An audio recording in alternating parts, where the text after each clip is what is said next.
Welcome to Flat Earth Debate Uncut and After Show. I'm your host Nathan Oakley, and if you are new to this channel, or you've not done so already, then be sure to subscribe, hit the bell notification icon and join button to keep up to date with the Flat Earth Debate. If you would like to support the channel, there is a super chat that runs alongside each of these shows while they premiere, and there's also a PayPal, Patreon and crypto link in the info box below the video. Also below this video, you can get £50 for swapping your UK electricity supplier to Octopus Energy, and this is of particular note if you drive an electric vehicle. Speaking of Patreons, I'm going to do a quick shout out to all of you who do support me on Patreon. So, a massive shout out of thanks and appreciation to Ben White, Rob H, Maximum Gravy, Austin Whitsitt, John Kays, Tommy Swagnuts, Michael Kahn, Patrick Gunnels, Banter, Will Brax, Mel B. Styles, Troy Shuker, Bose Nail, Samson, Maris, Hairy Blade, Mobile Max 777, Neo the One, Lost Cat FE, Rob W, Open Minded, Reese Pound, Dal West Watson, Mike, Muted, Dick Earth Skeptic, Maria Neelands, Unbelievable Productions, Blue Ridge Ranger, The Real Gabster, Liam Nedrick Jr., Abraham Mohammed, Adrian Quintana, Skeptic936, Life is Short, theflatearthchannel.com, Texas Mike, and David Wayne Foster. So another massive thank you to all of you for supporting me on Patreon.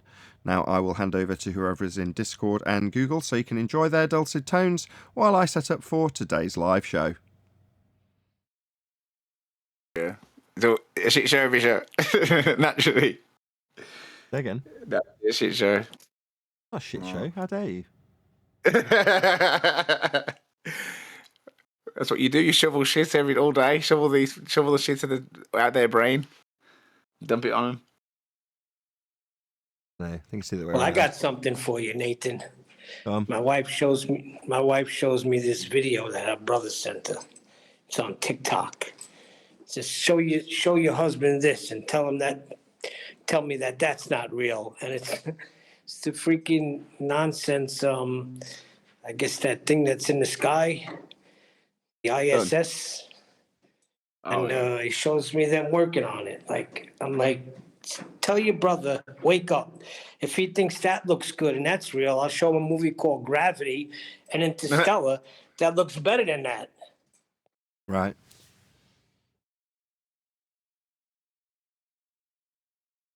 But this is what I'm trying to tell you. One thing, these people get thrown off the rails. I've sat down and he's heard me on the show. When he's over my house, he hears everything that's going on. Oh, yeah, it's true. And then one video, and they're off the rails. Well, they weren't off on the rails, however you're using this metaphor in the first place, if that's the case, because if you're saying they came to an appreciation, well, they didn't, because no matter what video anybody ever shows me ever, it's not taking place in a sky vacuum. You know, we even got to the point with Captain Kirk where we're discussing whether or not it's even been up just very high. Regardless of the fact that they've debunked the sky vacuum, if their claim is just he's gone up very high, then everything supporting that needs to be in line. And if he's shown to be on a set, on high wire, trapeze, whatever you want to call it, then that's it. That's the end of the claim. Well, you know, if they're further to that on the ISS footage saying, well, we're orbiting, that's a begging the question fallacy, in space, then they're not. You know that if you understand the arguments. If you don't understand the arguments, then yeah, one video might be able to immediately get you back on a ball. Well, again, it's back to... What's ironic, right, is that the Globers will always say to you, like, oh, what, you think you're an expert because you watch a few YouTube videos. You think the Earth's round because you watch a few YouTube videos. It's like, you saw the same shit on the TV screen. Like, it's equivalent. So you're looking at the same thing that's convinced you either way. So to have a go at somebody for watching a YouTube video when really their claims to have seen the curvature come from a video. Hold on a second. This is where the information is coming from. Okay? This is where the education is coming from. What's the problem? What's your question? He's saying because you're seeing a YouTube video. Well, this is where the information's coming out of. No, he's making the comparison. He's saying when they criticise us for having got our information from YouTube videos. The only information they're going to get from space is from videos, regardless of where they're posted. So the evidence and equivalence is equivalent. Equivalent evidence that they're literally hypocrite. They're hypocrite when they come at you and say, that's what usually you find. Hypocrites come at you with their own hypocrisy. You only believe it because of some video you see on YouTube. When I can just go, well, you only believe it because you seen some YouTube video on something else on the TV screen. Like, you know, it's the same thing. They're a hypocrite. They don't realise their own philosophy or they're attacking you. It's just literally what they're hypocrite. They're guilty of. I see what you're driving at now. They're projecting. That's called projection. So they project their failings onto you. But I don't care. This is where the information's coming out of. What's the difference if it was in a newspaper? Oh, wait a second. The telly said so. Was it at CNN at the bottom corner? Same ones that told you that you crashed into the fucking planes as well. Same one that told you they went to the moon. Like, it's just, all right then. Who's the conspiracy theorist really? They are. The only thing that you can't, the only reason you can't call them conspiracy theorists is because you're not saying they're conspiring. Like, we think it's because it's orchestrated, therefore maybe it's conspired. But yeah, they're definitely they believe the narrative, don't they? They just believe everything that's been put forward, so they don't question any of it. And if you do question it, it does look a bit weird. Like, and I think that that's something to take note. People said that it should look weird because space should be alien to us, and it should be. But to say the moon have its own gravitational pull, they said the Earth's got its own gravitational pull, and as it collided with Earth, it obviously broke off. So it was obviously in a lot closer orbit. But the reason you say that it's escaping, that both masses have attraction, right? Mass attracts mass, the moon and the Earth. Why didn't they just collide back into each other? You're saying this thing's spinning around and gaining free energy, which is basically a contradiction in the laws of thermodynamics that we understand. There's no such thing as a free sandwich. Energy cannot be created. It's only going to be transferred. So what's transferring this energy escape of the two masses that have their own gravitational attraction towards each other? Where's that free sandwich? You could say it's come from the ocean, having a flick onto it. So when it was substantially closer, because we know it's moving away approximately about an inch a year, if you clock that back billions of years when it's purported to have been created, then or the Earth broke off, that means the moon was substantially closer. Would that same equilibrium, would that same effect from the ocean give it the same effects? And who's to say if the ocean was around at the birth of the planet? There was no ocean at that point. So what propelled it away? Where did it get this free sandwich from? There's a lot of questions that don't add up on this heliocentric model. Even like no geometric horizon. Sorry? Hello? Neil. Hello? Yeah, I was just saying, even if you use their own teachings, if you understand their own teachings well enough, then you ask some questions. Tommy, you've got verbal diarrhea, which is great. Now you're causing audio chaos. So Neil decides he's not going to answer you, stay off mute, cause dead air. There's a long pause. Then he comes off mute, still doesn't say anything, long pause again. Then Riven starts talking. So then Neil keeps his mic wide open, still not saying anything, with all the background chaos. It's like, Jesus, just stop for a couple of seconds. Pause, let the other guy respond. Ugh. I did respond. I said there's no geometric horizon.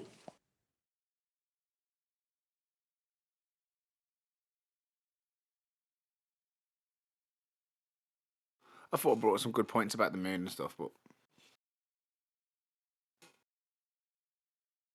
did you think I said anything quite valid? Do you think anything made sense to that, Nathan?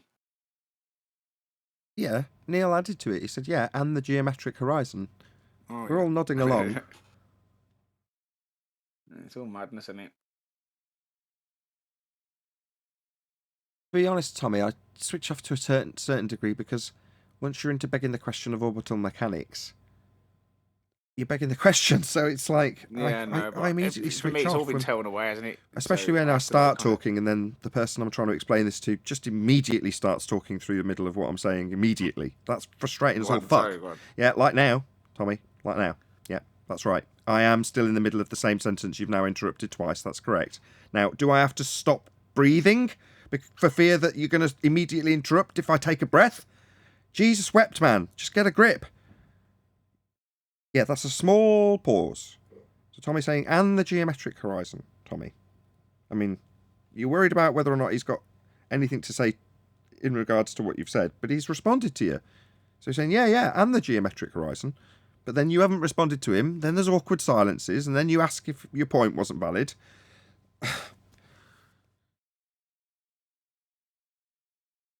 Blame it on a Monday. Yeah, I was expecting him to have a bit more to say rather than just and the horizon. I thought. Now he's turned himself down, fucking with his faders, just to piss me off further. I can turn myself off, properly. Just don't fuck with your sound. Right, if you do this continually throughout the show, Tom, I'm just going to kick you out. Right, I've asked you 4 times not to fuck with your volume. What I'll do is I'll mute the thing on here when I'm finished just talking. Just don't fuck with your volume.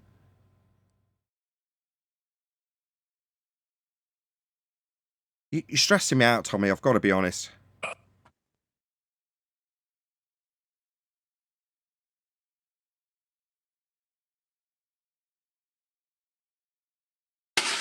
All right, back to reality. Once they have no geometric horizon, once all of that has been debunked, anything you got to say about the moon is garbage. It's over. Right. Like I was trying to explain to Tommy, of course I got about 3 breaths out before he interrupted. Once you've begged the question, Tommy, in other words, once you work with the assumption that you're in orbit, you're already in their world, so it seems futile to detail the whys and wherefores of the begging the question fallacy that is orbital mechanics. So while I agree with what you were saying, where they're getting there, they can explain it. You know, if you want me to bore you with the details about how they say the moon's orbit's actually receding, then okay, I can go through that heliocentric bullshit, but we're already into assuming that the moon's falling around us in an orbit. So we've got a sphere Earth with moon falling around us, right? So we're already begging the question. We're already in a heliocentric world. We've already got all those rules applied. After that, I kind of, like I say, I just switch off.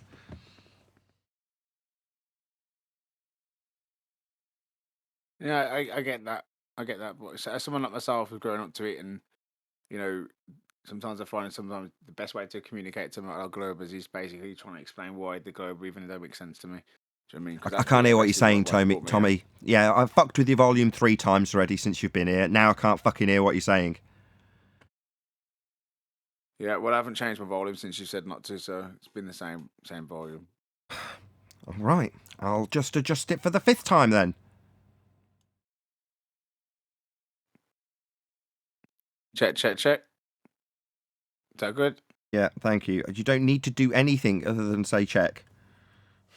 And then from here on in, just stop.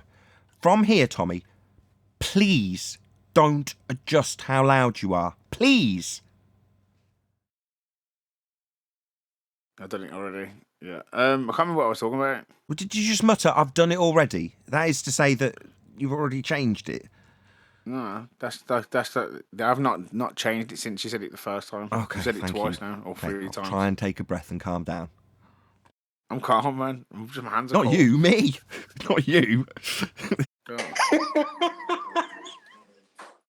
Oh my God. Just go on mute when you're done talking. Good morning. So, yeah, that's what It's all good. That's what I'm doing. You know what I mean? I mean, no offence, Tommy. This is my time to get the show sounding nice. You know what I mean? Tommy's a boxer. He can take it. He's got thick skin. Josh, good morning. You want me to polish Tommy's I find ego? it funny because like Nathan puts people under so much pressure, and naturally it's just hilarious. I find it funny. Well, generally speaking, Tommy, in 99% of instances, when people say you wouldn't speak to like that to somebody if they were in front of you, I go, yeah, I absolutely would. With you, you're a fucking monster of a man, so I probably wouldn't actually talk to you like this if you were in front of me, because I probably would be terrified that you could take my head off. Like, genuinely. Is it? You just do you, innit? It's your show. You know what I mean? You still got to be who you are. I find it funny. Like I said, yeah, I just find it there because I find it so militant. It's so like it's so poignant. It's just pure, man. Do you know what I mean? I appreciate it. You put people under the hot knife. You just put them right to the point. Like, no, this is what you're doing. You are. There is interruption, and it is about fucking just listen to what the person's saying. But I didn't feel like his response was elaborate enough for me personally. That's why. Well, yeah, continue. Yeah. You didn't buff him up enough, Tommy. Neil. Good You need morning. more fluff. It needs a bit more fluff. Good That's it, morning, yeah, it needs a Tent. bit Good more. morning, Tent. Help us out, Tent. Thank you. I've Even though I was always in a heliocentric imaginary Oh, I world, give up. you know, I put a lot of imaginary in talk into that imaginary concept. Hey, 10th. Yeah, I just want to make sure I could. My sound was working. I said good morning 3 times. No one said anything. It's good. It's good. We can hear you. Thank you for checking. Yeah, I have a massive headache and allergies, but man, I'm cracking up with the Mike and Tommy. Me. This is a Mike and Tommy. high stress at the beginning of the show. Getting all my ducks in a No, line. No, I know. It's just like you're running a show. You've got the master controls, and people on the other side are screwing around with their volumes. It's like, uh-oh. It's a bit like an airliner, right? The high stress times are takeoff and landing. Once you're in the air, now that's not to say, because this is also a guilty factor with some pilots. They think that everything's going to be resolved once they're in the air, which isn't necessarily true either. If I could just get in the air, this will all be behind me, and the high stress bit will be over with.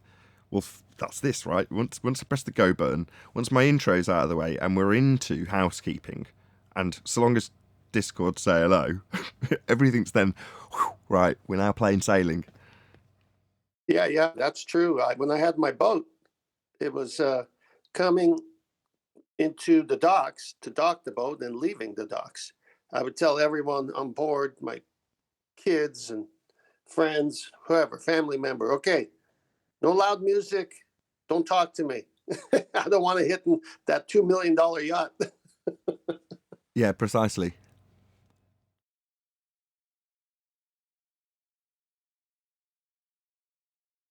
Yeah, once we're in the air, once we're live, then I relax a little bit.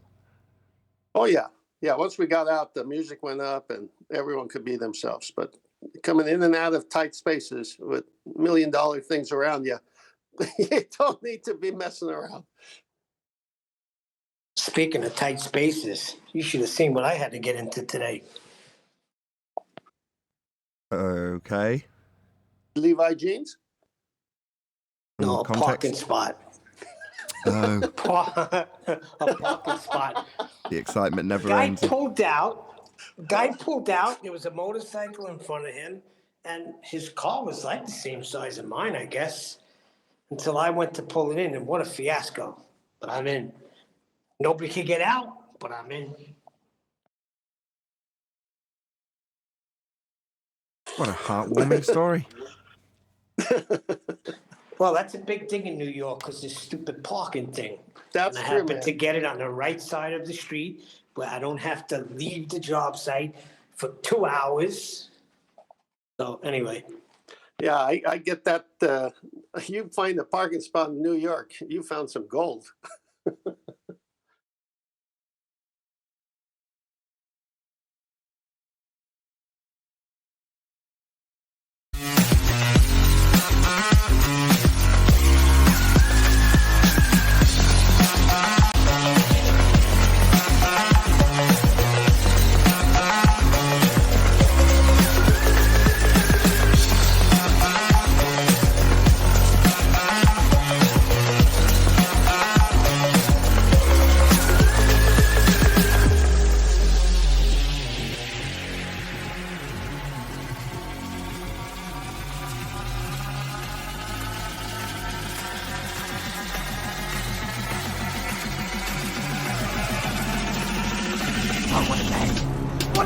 Welcome to Flat Earth Debate Live. I'm your host, Nathan Oakley, and if you are new to this channel, or you've not done so already, then be sure to subscribe, hit the bell notification icon and join button if you'd like to become a Nathan Oakley 1980 channel member and keep up to date with the Flat Earth Debate. If you would like to support the channel, there is a super chat that runs alongside each of these shows while they are live, and there's also a PayPal, Patreon and crypto link in the info box below the video. Also below this video you can get £50 for swapping your UK electricity supplier to Octopus Energy, and this is of particular note if you drive an electric vehicle. Most importantly, if you'd like to join the discussion, simply mute the page you are currently watching, then click the link in the info box below this video to join the panel and express your views on the nature of Earth. If you do join, please don't swear. If you do, you'll be ejected, and if you are, please don't try to rejoin the stream using sock accounts. You'll be warmly welcomed back on the next stream. Please also share the show on social media. Sharing the show obviously increases the live audience, but this in turn increases the chances of a more diverse panel, so please share the show on Facebook and Twitter. One last time, if you're new to the channel or you've not done so already, then be sure to subscribe, hit the bell notification icon and join button to keep up to date with the Flat Earth debate. Now, we are joined by Neil, 10th Man, and a whole bunch of people in Discord, so welcome one and all. Good morning. Hey, good morning. Good morning. How are you? Tommy, shut up. I'm sick of it. I'm only joking. It's good to have you all. Thank you for saying something from Discord, actually. I really do appreciate that, Tommy. One of the stressful parts of the show is actually getting Discord to interact. So thank you very much. Any evidence of a physical geometric sphere-edge horizon formerly known as the curve of the Earth? And a few people who are in Discord, you're now off mute if you did want to join in. Well, my brother-in-law thinks that pictures from the ISS showing a curved globe is enough proof. Where's the ISS exactly, Neil? Oh, it's in a violation. It's in a natural law violation. It's in space, which is fake because you can't have gas pressure out of a container. So space, the way they tell us, is fake. That's the end of that claim. Hey, Nathan, I got an idea. I don't know if it's going to work, but since it's Monday and the panel is always on some of these answers one way or another, could it be Discord Monday and just have Discord, the members in Discord answer the housekeeping questions on Monday? Tommy, this is going to be down to you. So, 10th putting a lot of faith in you here. Go, Tommy, go. Go, Tommy. Right, we're going to ask the rest of the housekeeping questions. All you got to do is give whatever you think is the most concise answer. Concise answer, for fuck's sake. Come on then, I'll be it. Go on then. Okay. Give me your worst. Any evidence you can have gas pressure without a container, as we just covered it? There's no evidence of that. There's no evidence, no experiment that can be demonstrated to demonstrate gas molecules being affected by the gravitational pull of this so-called force that they call gravity. Wow, that was very fading at the end, but not bad. Gravity, you say? Any scientific evidence of gravity? Nope. You can help a brother out if you're in the Discord server. You know, you don't have to lean on Tommy. I was half joking. There's no evidence for gravity. There's no evidence for mass attracting mass now. We don't see that in the natural world. There's no natural evidence. There's nothing you can show me two masses being attracted towards each other due to their size. You can't demonstrate that. There's no experiment to demonstrate that. Ah, I see. So you're a bending space-time man. Bending space-time? Me? Don't know. Maybe, I don't know. Well, let's find out. If somebody replied, if I was the fundie, and I said, well, okay, you saying mass doesn't attract mass, I agree. But that's not gravity anyway. You know, gravity is the effect of bending space-time. Like, due to the large body of mass. Large body of mass distributing large distribution of large mass in a small area. Close, not bad. Causes gravitational effects, apparently. Tommy, love it. Uneven distribution of mass would be the cause of that effect, according to them in their mathematics, yeah. Yeah. What would be reply to that then? So I've just proven gravity, then, haven't I? They're still saying that mass is the cause, aren't they? They're saying that mass basically causes gravitational effects. That's what they're saying, and they're saying that affects gases, which doesn't. There's no demonstration of that. Not exactly. Therefore. So the problem with bending space-time argument, Tommy, is that it's taking place in pseudo-Ramonian 4 space. That's a dimension that doesn't exist beyond the maths. Yeah. That's it. That's the end of the argument. Yeah. It's conceptual medium. This is all theoretical. Even in some of the maths that I was looking into Einstein, a lot of the maths were dependent upon large bodies of flat. So the mathematics all work out. So he does like even inside the Oh, it was really complicated. I can't remember how it was, but he was saying that even in the black hole or whatever, the gravitational effect, every increment was flat in the mathematics. They had to add like a mad curvature to it, so that even adding curvature to their maths, it's crazy. It's Sure. just like, where did they get these theoretical curves from? But it's not theoretical. You can use that word in mathematics, but it obviously has many different meanings, both colloquial, scientific, and mathematical. We're saying it's conceptual.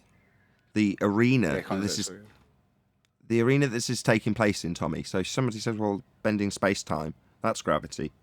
And the effects of the effect we see as a force, or whatever they give you as some nonsense on the anti-flat earth side. Just appreciate that what they're describing only exists in maths. It's a conceptual medium, fourth dimension. In other words, fake. Well, fake, but only exists in the maths. A bit like the geometric horizon.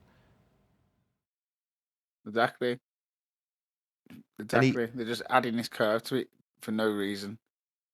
Would it And be, even then, when say, the maths on about straight lines as well, it was crazy how he explained it. Straight lines that are curved. It's like these people are just like they're seeing what they're experiencing is a flat, motionless plane, and they're just adding all this imaginary stuff to it. Yeah, or taking it to a realm that doesn't exist at all. Pseudo force space. Go ahead, 10th. yeah, as a side-by-side comparison, wouldn't that be the same as the kids not aging in Narnia? Conceptual, it's not really happening. Yeah, exactly. You know, you can. I mean, if now mass was attracting mass, then the moon and the Earth would be attracting each other. That'd be an example of mass attracting mass in the natural world. We don't see that. Or you can take it to the infinitesimally small and just say gas particles in their vernacular have mass, and they're not being attracted to the centre of the mass of Earth. And when they then say, well, buoyancy, they're being displaced up by the gas around them being pulled down, go boom, boom. Then they're just asserting the same thing, but about the gas around it going down, which it doesn't. So mass isn't attracting mass. Gas has mass. It's not going down, go boom, boom. Hey, Brian. Hey, Nathan. Hey, everyone. Any single viable hypothesis from any of the fields of astronomy, cosmology, or astrophysics?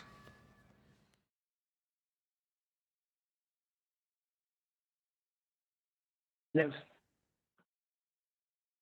Anyone from Discord at all? No, that's all. Nope, it's all pseudoscience.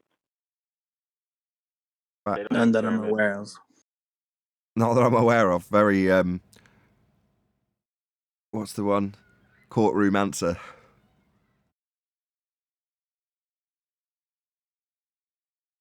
Not that I'm aware of. No one wants either. to set you off, Nathan. No one wants to set you off. No. Not that I'm aware of. Leaves is a Weasley answer. Not that I'm aware of. Not that I can recall. No, I'm just messing with you. Nah, they're all pseudosciences at the end of the day. Yeah, they'd be shoving the experimentation data down our throats daily, based on the amount of times we ask this question, which is daily, if they had anything. Any evidence of a self-perpetuating molten iron core at the centre of a presupposed spherical Earth?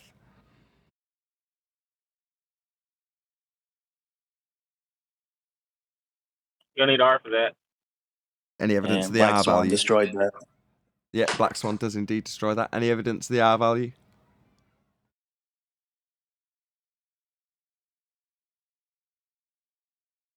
Nope. Right, any evidence of axial rotation of the Earth-based variety? Well, we see the sky move. The stars move. Axial rotation. Do we see them move? No. What was that, Neil? Do we see them literally move? Yeah. Apparently move. When you say literally. Yeah, apparently. Yes, Neil, the moon definitely appears to move across the sky. Do you dispute this? No. You asked, does the moon actually move? Well, what did you say? Literally move? Well, yeah, literally. I can literally describe it as having movement. It's just apparent from my position. I don't know what causes the movement or even what it is. So, beyond that assertion that I can see it moving, it is apparent. What else have I got? That's about it. Sad, really. You used to think we knew so much about the moon, eh?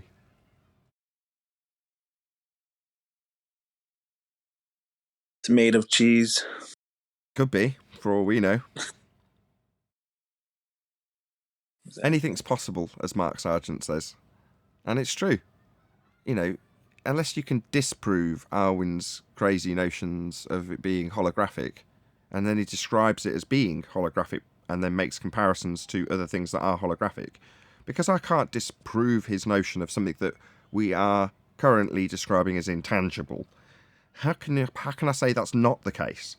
I mean, there are certain things that I'd probably rule out about the moon. I don't think it's made of cheese, a man-made produce item. I don't think that's the case. Obviously, that's taking it to the farcical extreme. But with reasonable descriptions of it, you can only sort of rule out certain aspects of it. And normally those aspects that we are ruling out are ruled out only because they're based on presupposition after the fact of the observation. So I see it apparently moving. Well, I'll assume it's falling around a sphere Earth then. Well, no. You can't just say because I see the moon apparently moving, it's apparently falling around a sphere Earth. Or just assume the shape of the celestial body assumes the shape of the ground that you walk on. Is what many of them do too as well. They'll assume that because of the shape of the moon is circular, or what they call a sphere, therefore the Earth is also circular or a sphere. Yeah, it's akin to being in the forest and going, everything I see around me is a tree, therefore I'm a tree.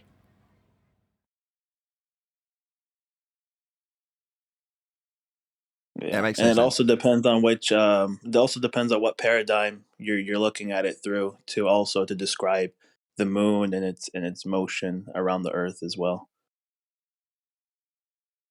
It's funny, isn't it, that you look at something like Saturn or whatever, that they appear, they're definitely circular in appearance, like what they call planets, what used to be wandering stars, but you have no evidence that they're spherical.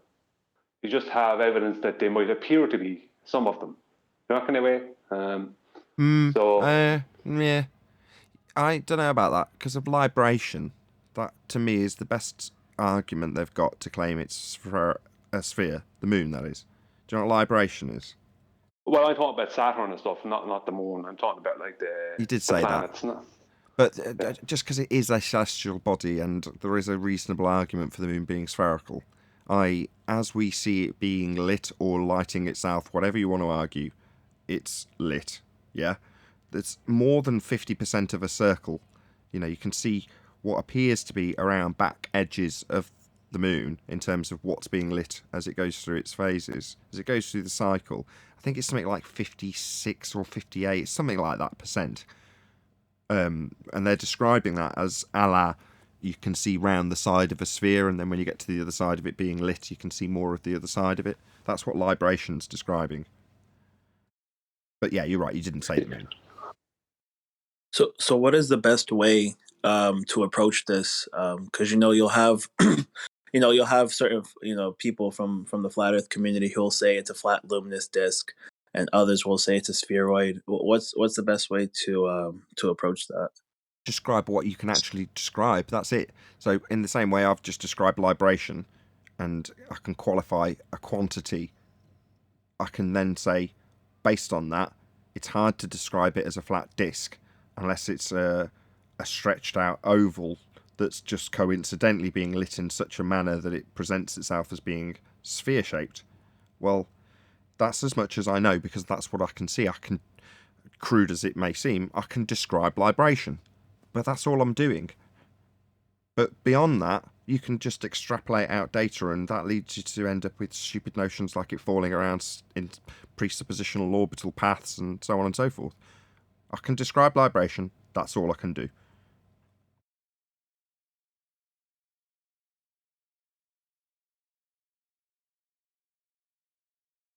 But what is it? So, doesn't It's a mean timepiece. much. That's what it does.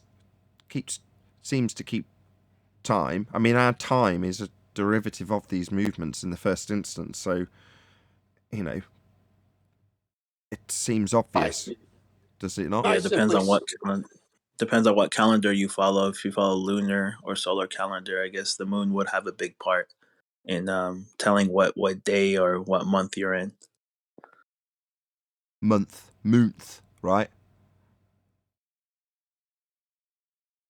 Didn't think of that. Yeah, that's actually a good thought. I didn't even think of that. Well, we did have It's 13 of them. Then they changed it to the Gregorian calendar and inserted a couple of kings along the way. And then you end up with what we've got now, just a complete shit show of nonsense in terms of what actually occurs in the sky. There's nothing to correlate. It doesn't correlate. But there we go. That's enough of my moans. Something I'm doing with my kids at the moment is trying to, for my own benefit as much as theirs, just get a good idea of what they're actually doing. 6 years ago, probably now, maybe even longer, when I first found this subject, I tracked the sun with a whole bunch of people around the plane, all looking at the sun at solar noon and sunrise and sunset. But I want to do something similar with my eldest daughter. Now she's asking questions. Good morning, guys. So what? Hey, Chocolate. No, I was going to ask. So what about what about when some of the people, they say that the moon is transparent, that there's some transparency in there. What's the best way to approach that? I mean, fine. If somebody shows me some aspect of transparency to it, then great. But once you've shown that, what does it prove? What does it demonstrate? What does it tell you? And even if you had a video to hand right now where you showed something shining through the moon, i.e. a star, which is on a certain flag anyway, that's something that seems to be relatively well documented, that at certain stages you've got things shining through the moon. Now, I've not personally seen that, and as far as I can see, that isn't the case, regardless of what phase the moon's in. If it's got a dark bit that you can see with moonshine or not, I'm yet to see it being transparent. But even if somebody proved me wrong and said, no, here you go, look, you can see something through it, I'd go, okay. So I can now categorically say, light vibration, that I can see something through it. Okay, that's useful. Wonderful, thank you. That's so nice of you. Now, yeah, if you've got a fundy sphere belief about it being a rock in the sky, that could be a problem. For me, it doesn't really give me much. It doesn't really help much, does it? It doesn't tell me what it is. It doesn't tell me anything more than, a certain behaviour that was uncharacteristic of a rock in the sky that I no longer have a presupposition about. So that might seem strange to somebody who's got a heliocentric belief. To me, I'm like, okay, what can I do with that data though? What does that tell me about it? Nathan, it seems to me that all these other discussions, and this one being the moon, is, okay, for example, flat earth debates. We're talking about the nature of earth. And so when they can't show us R, and they can't show us spinning, so I can go down the list of the housekeeping questions that involve that, they have to say, well, look at the moon. They say, fine, look at it. You can, in my mind, it could be anything they want it to be. It's not what we're talking about. We're talking about the earth. And so why is it you can't show me R? Why is it you can't show me earth rotating? Why is it you can't show me gravity? And now you want to talk about the moon? Yeah, even as Nathan was saying, if you could be were shown that you can see through the moon, all it does is adds to your description of it. It doesn't tell you what it is.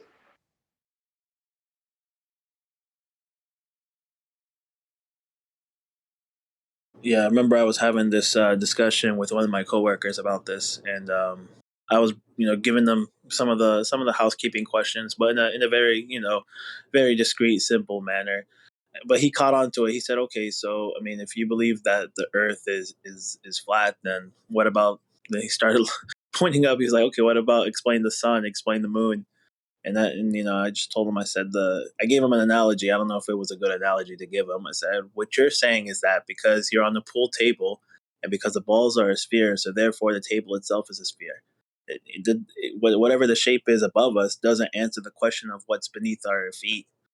At the end of the day, if you can't prove these things, then There's no way to go around looking up in the sky and saying, "Oh, that's what must be the shape of the Earth be."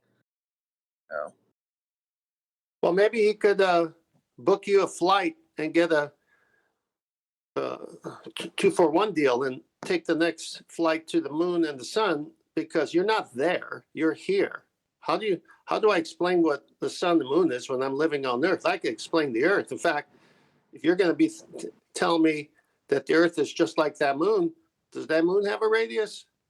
Where's the Earth's radius? It also depends on That's how... diversionary tactic. Go on, Chocolate. Just a diversionary tactic, man.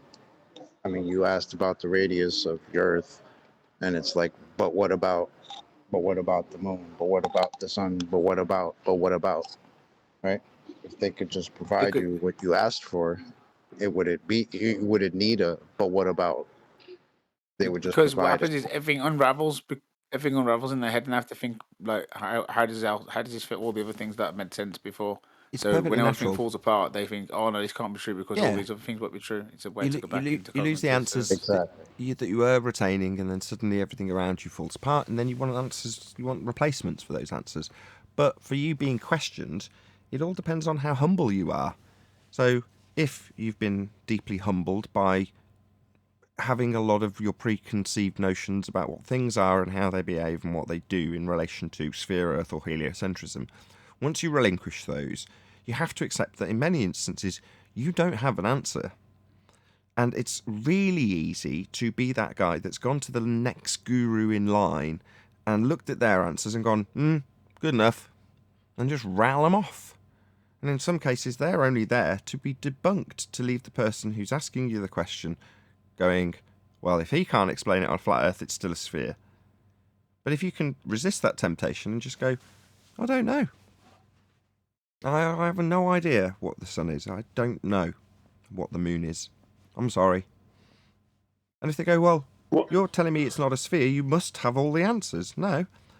Knowing what it isn't doesn't mean I know what it is. And I'm really sorry. I'm intrigued as much as you are. And when we say welcome to flat Earth, that is akin to, or at least in my mind, that's what I'm saying to them. You know, once they start rattling off all the questions, well, how does this work? Well, how does that work? Well, it's because they don't have answers for it, and they're challenging me to prove them, because at that point, they think that if I fail, they win. Now, once they accept or appreciate that they're not on a sphere, and we've gone welcome to flat Earth, anything they've got to ask, it's like, number one, you were my opponent 2 minutes ago. Now you appreciate you're on a flat plane, we've welcomed you to it. You've got questions. Let me know the answers. Come back to me and say, I'm really grateful that you set me on this journey of discovery by pointing out where I'd been lied to with the sphere Earth that I don't stand upon. Now, I've found out this, that and the other. But that is not what they do. They're going to come back and say thank you with all the information they found out subsequent to their being, having the revelation revealed to them. What they do is demand the answers of you. Now, you don't have to give them. Why should it be the case that you are automatically expected to know everything about everything just because you figured out you've been lied to? Doesn't mean you know all the answers. So don't think that you're obliged to give them. And I say that here, you know, when somebody puts a positive claim of Earth turn or geometric horizons, I don't have to, and never, very rarely do, offer any alternative to them. And when they demand it of me, I just laugh. I don't have to give you anything. Oh, right, you found out and figured out that we're on a flat plane and you've been lied to about the sphere? Yeah, so have I. Yeah, and I've had to go around looking for answers when I've scratched my head and gone, I really don't know the answer to this, and I don't really want to just accept this guru's answer. So I'm going to have to figure it out for myself. Or qualify any information that people are willing to give me if I'm nice and ask politely. They might share that information for me to assess after thanking them for giving it me in the first place. But then I'll assess it on my own time and decide whether or not I actually agree with it. And then if they come back to me and demand that I'm grateful for their nonsense, then I might tell them how I feel it's not necessarily correct. But ultimately speaking, that's not how it goes down. How it goes down is, so, okay, I can't use a sextant on a curved surface. Well, how do the seasons work? That's normally what we get. What Chocolate's describing as a distraction technique. Get away from the dirty detail that they've not got a sphere beneath their feet and start asking questions that they think we might have trouble answering. quick shout out, and then I'll let everyone take up the reins with that. Top 3 Bezos Shatner bloopers. 1. The parachute miraculously becomes 2. 3 parachutes miraculously become 2. Number 2, spacecraft casts no shadow as it descends, but big shadows after it lands. Number 3, no dirt on craft after landing in giant dust cloud. This is somebody going through the... yeah, they've pushed it too far, Retro Bill. Thank you very much indeed for the super chat. I did notice the giant dust cloud there. There was no... are we doing a reenactment of the moon? All the dust, but no dust at the same time? You gotta love it. I think they like, back to what you were talking about, I think they like to spend most of their time in the mathematical conceptual world, because if they spend it here, they would fail on most of the housekeeping questions that, well, all of them that deal with Earth. So they like to spend their time in the conceptual 4-dimensional world.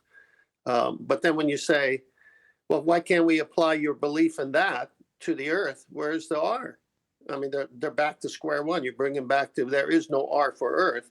So how can you be spending time in the mathematical world that has R's? Right on. And it's not really, as I say, it's not really our problem. Once you say, how can you spend this time in that world? Obviously, at that stage, you're debating with them about the nature of their reality and the nature of your reality. The discussion we've just had is about the point where they start falling down the fence as they're tumbling down from their happy, fundy sphere belief, blissful ignorance, in the Matrix, not knowing what the Matrix even is. Suddenly they see a bit of the Matrix, and then they're falling down the hill at a rapid pace, yelling, "Tell me what the sun is, tell me what the sky is." Well, then what do you have stopping us floating off into the non-existent sky vacuum, as they tumble down the hill? And they're not happy. You know, they're not saying it, "Oh, wow, what a wondrous world I must live in now. Wow, so many possibilities." It's like, well, how does this work? That's what we actually get. Well, sod you, I'm not going to tell you if I did know. You're a prick. So why would I tell you? You just spent 10 minutes chanting through every word I've tried to correct you on. I think the average person, like, I don't know if it was a friend or relative of the lad in Discord, who asked him, well, what about the sun? What about the moon? Well, he was trying to describe to him how the earth was flat. I think what people, the average person especially, don't, and everybody would say, but in defense of the average person, what they don't realize is they are looking for you to replace their unverified answers with other unverified answers. But they don't realize that the answers they have are unverified. And that's the point. That's what we're pointing out to them. What you're told about and the answers you have are unverified. You're told they're verified. Or rather than told, you're given the impression they're verified. So they're expecting us to come up with solid answers to what the sun and moon are, when there isn't any solid answers from their own side, but they don't realize it. Right. They take what they actually have, which is logical fallacy in most instances, and take that to be good logic, good solid grounding for their claim and belief that they're on a sphere. So based on my logical fallacy, demand that you give an equivalent to some logical fallacy they're holding. They want you to replace the cool story that you just destroyed with another cool story. That's all it is. Hey, John. Yeah, that nails it. Hey, John. Hey, are y'all talking about gurus? A little bit. Did you want to add something, True Seeker? Saw you peppering your mic there. No, I was in agreement. This is something that I see every time when I have a discussion with somebody about flat Earth. It's whenever you bring up these subtle points that disproves their ball Earth belief, then they'll come at you and then ask, okay, so if these things don't work on Earth, then how do you explain how everything works on Earth based on your paradigm? So how does seasons work on flat Earth? And when you don't have the clear-cut answers for them, and I know we've discussed this several times. If you don't have the answers for them, then they'll be like, see, at least we have a model to go by. At least we have At least we have explanations for it. You don't even have an explanation for it. So why should we listen to what you have to say? See, but at that point, they've already forgotten that they could have answered the first question that you asked them, right? They've got 35 questions for you after you've asked them one that they can't respond to, right? And now all of a sudden, what you're saying doesn't really matter because you don't have the answers, the 35 questions they just asked when all you do is ask them for one, right? Maybe, for example, when's the radius been measured? Oh, I don't know that, but how do seasons work? Oh, so we're just going to skip right past the radius that you require if this is a ball? Because This if you is don't have that, then where are we talking about these seasons? On a ball? Obviously not. Exactly. chocolate. This has happened to me before in my debates with family and friends. I said, wait a minute. Let me reenact it. So wait a minute. I just proved to you the whole thing about a globe Earth is a lie. And instead of you just saying, oh my gosh, these does, well, how's the moon work? How's it do? How's it? Did that sink in, or was that just something you nodded your head without really thinking about it? I just proved to you, and you agreed, that the Earth is flat. That means everything they've told you about the shape and nature of this Earth is a lie. And the next question you got is, how do the seasons work? Yeah, happened on the show with that dude that wanted Bitcoin. Okay, I concede. Earth is flat and we're in a contained system. But why do we have gas pressure gradients? What? Because it's contained, like you just said it was. It's just like, what is wrong with people, man? He wanted a new guru. I had to watch that several times too. Kudos to you, Nathan. I had to watch Explain that to me debate how several tides times. work on a flat Earth. Say again, Neil? Thanks, Truth Sugar. Explain to me how tides work on a flat Earth. I think it was 10th a minute ago, he's talking about R. Well, you haven't got R. That's the end of the argument, right? But then they want an explanation for something within the paradigm that's assuming R, and they brush past it. Well, it's the equivalent of, let's just take metaphorically the R value to be the wardrobe in the Narnia story. So the question comes up, you said seasons, let's just do that in Narnia. Well, how do the seasons work? They go really rapidly when they cross a certain line. And depending on the magic situation, you can have a season change in like no time. How did the seasons work in Narnia? And you go, yeah, you haven't got a wardrobe to go through. Show me the wardrobe. And they go, no. Yeah, okay, we haven't got a wardrobe. But how do you explain the seasons in Narnia? And you go, without the wardrobe, the seasons are irrelevant. Okay, forget the seasons. What about the lamp? Right, you've got a lamp burning, right? Well, if it was super, super hot, well, surely you would run out quicker because the time dilation issue. Can you explain that on a flat Earth? And you go, look, you haven't got a wardrobe. Nobody's going to Narnia. Nobody's going to pseudo-4 space-time. That doesn't exist. Nobody's in presuppositional orbit. You haven't got an R value. So why am I discussing the seasons and qualifying how they work when I'm not a meteorologist and it's not my claim that the seasons are caused by an orbital motion that requires an R or a wardrobe that you haven't shown us? No wardrobe, no orbital mechanics. No R value, no gas lamp in Narnia. It's just that simple. But they want to whistle past the graveyard. Okay, I concede we're contained and on a flat plane, otherwise my sextant doesn't work. But how do you explain the gradient? No, I don't. I don't have to. I just have to point out where you were under the misapprehension of being on a sphere. And then when we get to the concession point that we're not, everything else is moot. Then you've got a world of discovery ahead of you like it was ahead of me. Off you pop, go and figure it out for yourself. Don't demand the person who's pointed out your error in thinking and how you've been deceived the answers, because they may not have any. You know, it's interesting because it's reversed now. Daddy? Because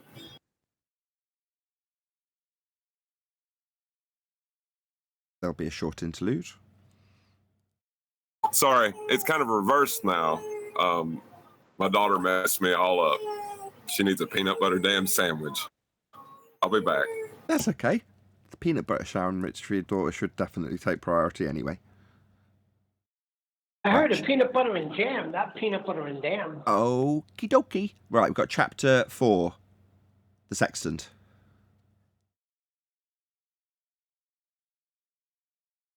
I'm trying to see what came across because sometimes they don't come in sequence. What's the first? It should be the Navy guys. Chapter 4. I can start with the Navy guys Hold if on. you want. Yeah, Want me start to with the make Navy it guys. bide some time for you? Yeah, go ahead, buy some time, and then we'll start with the Navy guys. I'm going to see if I can pull it up. Okay. Yeah. Well, what I'd say about seasons and tides is the explanation on the globe model is terrible for seasons and tides, and it wouldn't work. And it doesn't work, even within their own paradigm. They need a force of gravity for their tidal movements, which was thrown out by their own model by Albert Einstein over 100 years ago. So they don't have an explanation for tides. Technically, they don't have one for over 100 years. That's correct. On their model. And the same with seasons. Like, they claim a parallel sun rays, which destroys their seasons, because it would mean that they would have 4 seasons, but it would only be 4 seasons. The 4 seasons would be happening simultaneously, both north and south of their equator line. Summer would be when you're closest to the sun. Winter would be when you're furthest from the sun in that paradigm. So technically, the seasons and tides can actually be explained a lot better on a flat, enclosed Earth. Now, can they be validated? That's the other question. But as far as an explanation goes, you can give explanation better, so that actually fits better with reality. But you can't validate it. My favorite nonsense about the tides is when people want to say it's the gravity of the moon. Oh, okay. So this supposed gravity of the moon can manipulate the water on Earth from where it is supposedly 240,000 miles away. Okay, that's cool. But what about that atmosphere in between the water and the moon? What's going on there? Oh, it doesn't manipulate the atmosphere, but it can manipulate the water. Yeah, we should have. And they just look at me. They just look at me like, well, yeah, that makes sense. Oh, please tell me how that makes sense. And that's when the babbling starts, and it's like blah blah blah blah blah. It's like That's the position. They can only think of one thing at a time. When you're mixing 2 things, because they've spent so much time telling you how gravity is keeping the water on the ball, right? And then the air, the atmosphere sticking to the ball. But now there's another factor you just thrown in. Now you've got this ball in the sky that's manipulating what you're calling the oceans and the tides, right? With the supposed force. Okay. If you want to go, Nathan, they're out of order. It doesn't matter. I do, but let's go. I do, but I just want to give a quick word to True Seeker. So, who was saying earlier, how do I deal with this when it's my brother or whoever? Well, the position to take is how chocolate's essentially repositioned, which is to say, your position is skeptical. In other words, if the subject comes up, you don't have to make any positive claims. You just go, nah, I don't believe that. Now, if it's something that everyone's commonly expected to understand, and you just say, oh, I don't believe that, and they go, well, how do you explain it? You go, I don't know. I just don't accept that. Or as Chocolate would be like, nah, I don't know. Well, explain it to me. In other words, Chocolate's putting the shoe on their foot and going, okay, fine. You expect me to believe this gravity explanation. Just explain it to me. And then along the way, you can be the one pulling that apart because they're the one making the positive claim. Now, unless you've got some inherent, interest in that subject, then why would you be expected to know, is the answer. So you can just say, I don't know, but I don't believe the current explanation. I'm highly sceptical of that. And then the shoe's on their foot to convince you of their heliocentric explanation. Right, Chocolate? Exactly. And they don't like that. Because to them, it's already been explained. They shouldn't have to take the time to explain it to me, even though what I've just told them completely debunks the explanation that they have stored up, which half the time they don't even know anyway. So I have to tell them the very explanation that their side tells them, and then tell them how that very explanation is also wrong. It's very time consuming, to be honest. Wish people would learn their ridiculous model. And frustrating, because normally the anti-flat earth position, if it is in that regard, what they then do is they've got two options. You've opened up their possibilities for what they can attack. They can attack your understanding of the globe claim, or try and attack your debunking of the globe claim they've just had explained to them, even though they didn't understand it. Or they can start challenging you for your globe claim that you're explaining to them, or they can take the information that they've only just learned and then start using that in an attack against you, even though they only learnt it 25 seconds ago. They've got a whole world of possibilities once you start explaining their own model to them that should understand.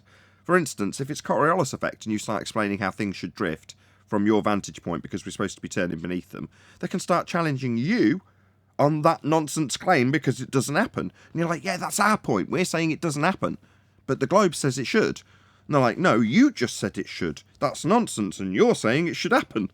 So it opens up their possibilities if you have to explain their own stupid claim to them. Yeah, because what they think Coriolis is, basically they turn Coriolis into what we call globiolis, which is just a mathematical effect. That's all it is. If you look at what they're claiming Coriolis, the Coriolis effect is, it's a purely mathematical thing, that there's no observed effect that they can show you. It's only purely mathematical. You know, if a plane flew in this direction along the globe, then this would happen mathematically. But that's the end. That's where the claim ends, isn't it? Right. They'll need R for that. Yeah, right, 10th. Sorry. No, Philip, No, round go ahead, out. finish You up, feel Jeff. free. This was your point. Round out. No, I was just going to use the example of me telling somebody, Candy, my coworker, telling her how Coriolis is supposed to work on this globe Earth, and how we're supposed to see this apparent deviation. So, in the same way that something can go in the air and the Earth is supposed to be turning underneath it.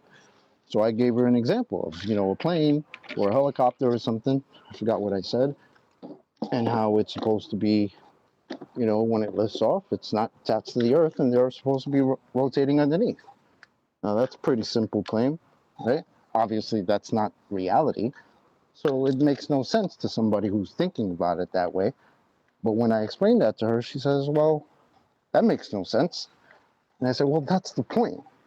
You and I both know reality doesn't work that way, but yet you accept that because you read it in a book.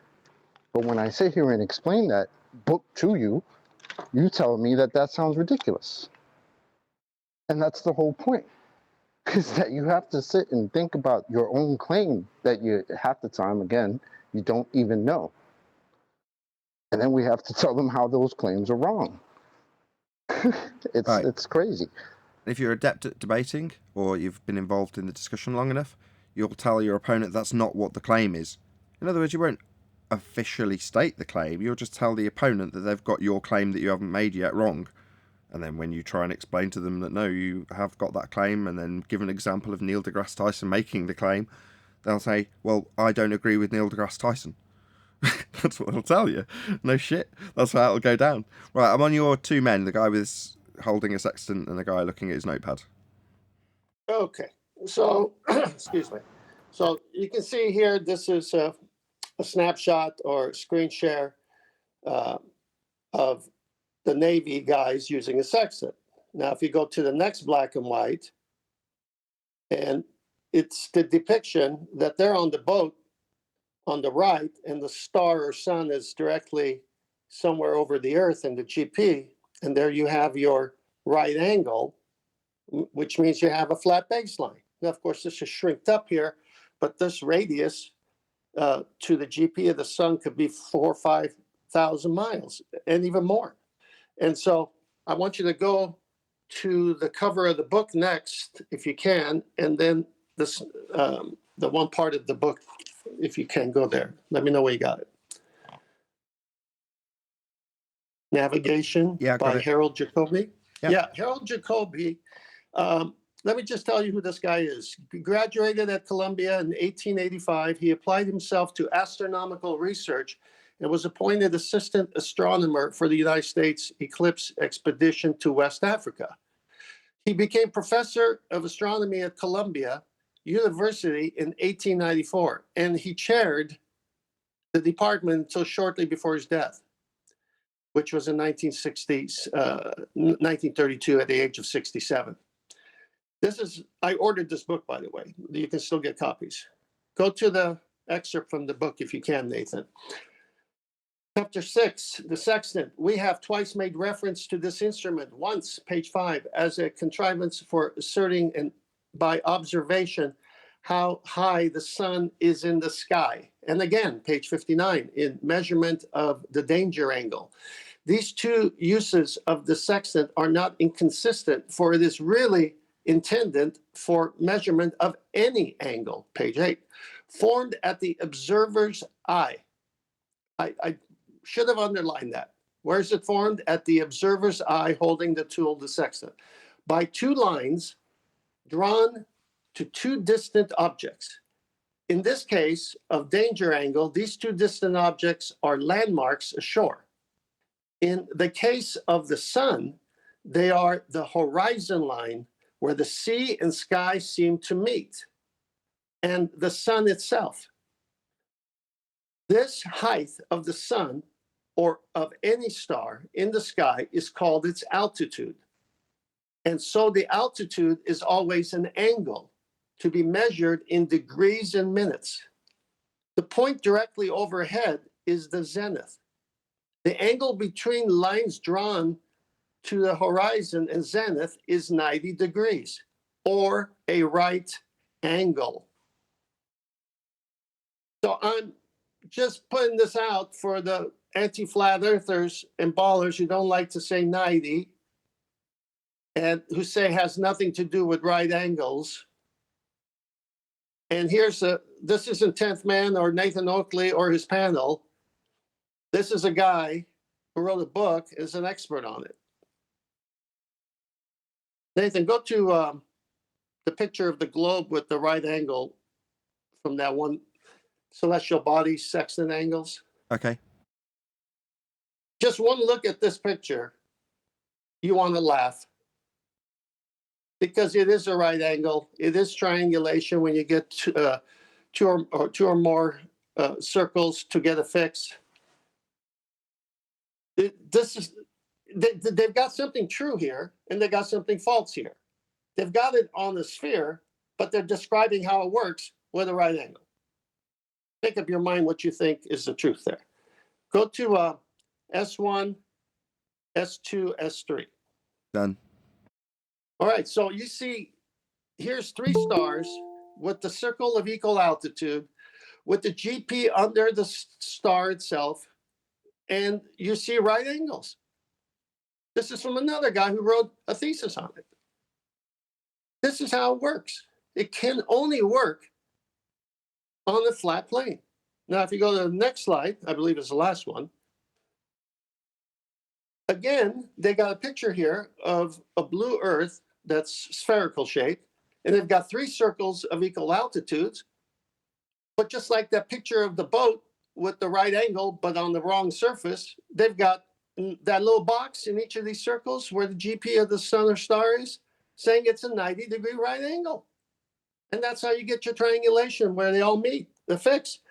The trouble is that this circle could be a huge diameter, and if our position could be anywhere on there, it isn't a particularly accurate fix. With one side, we can obtain a position line. But to get a fix, we need an intersection of two or more lines as per diagram above. This can come from two or more different celestial bodies at the same time, or the same body at different times. It's over, ballers. The sextant can only work on a flat plane. You need a 90-degree. You need an angle. And as he says, it's formed at the observer's eye by two lines drawn to the distant objects, not from the center of a presupposed Earth where you're not taking the sighting from. 2021, year of the sextant. Boom. I'm going to expand on it a little bit. So if we take the S2 star and take it in isolation, so we're going to be triangulating S2. Now, we can assume that we're going to be doing S1 and S3 afterwards. But for the sake of this argument, we're just going to isolate S2 and say that this is this measurement. Here's your boat, and here's the GP of the star at its zenith. Well, to get this measurement, let's just assume that this star is 1,000 miles away. The GP along the ground is distance 1,000 miles. Yep, so between the boat and where, if you were in another boat, so we'll pretend for this example this is a second boat. Now that second boat has got the star directly above it. Yep. So the only angle that you're going to take is this one, from your boat to the star. Now this line along the base is utilizing the horizon. So you've got a horizon mirror inside the sextant, and you line that up till both the target object, in this case the star, is lined up with your horizon mirror. So in the picture that you'll see through this lens, you'll see both of them sat on the same line, because you'll adjust this arm to get them to both sit in the same position. And then on the arm, it'll tell you what the angle is. So it'll tell you what this angle is. Now, bearing in mind that we're assuming that this distance along the baseline for a triangle, which must be flat for it to be a triangle, this line is 1,000 miles, but you can't see 1,000 miles from your sextant position. You might find that above the deck, your horizon's 5, 10 miles away. So what you're doing is establishing on this line, if this is your boat, that the horizon this guy sees in his sextant when he's looking through is approximately here on this line. So that's what he's looking at. He's lining up his sextant with a point in the distance, which is called the horizon, the apparent position where the sky meets the water. That will be approximately here, by example. If we say, exaggerated at 10 miles, it's probably more like here. But nevertheless, he has then got, from that flat level baseline established with the horizon, a further straight line out to the GP of the star, because of what 10th Man keeps describing, the 90 degree that you'll be using for your triangulation. So, here's his horizon, and the line that comes and extends beyond that point right to the GP of the star is all flat. Now, when we then take that S2 measurement, which is what we've just done here with 1,000 mile distance and the horizon being here, you can then do the same thing 3 more times. So the guy just turns around and does the same thing, and just for the sake of this example, we'll say this line is also 1,000 miles. But he's just going to do the exact same thing, and we're going to say that the horizon sits at the end of where the angle's measured, or marked, I should say, here, omega 1. Right, so here, at this point, is where the guy on the boat, looking out with this flipped the other way around for the second star, he's going to see his horizon approximately there in this example. But beyond the horizon, to the GP of the star 1,000 miles away, is all flat. So in every direction for this triangulation, for every star that you're triangulating with, it's flat. That's a fact, not a begging the question fallacy as I've been accused of using when describing this. This is a matter of fact. Triangles, for triangulation, are going to have a 90 degree angle, otherwise you can't apply this trig. You can't do it unless it's got a 90 degree angle. So, all of this area is flat. Just to round out with the end point that 10th Man decided to describe, when you get to this circumstance with the triangulation being 1,000 miles away, exactly as I just described, suddenly you don't get 90 degrees to the surface. And if you turned around and did it the other way, you're out in free space somewhere over here. It makes absolutely sod all sense and can't be capable of actually deriving this flat bottom if you're on a sphere.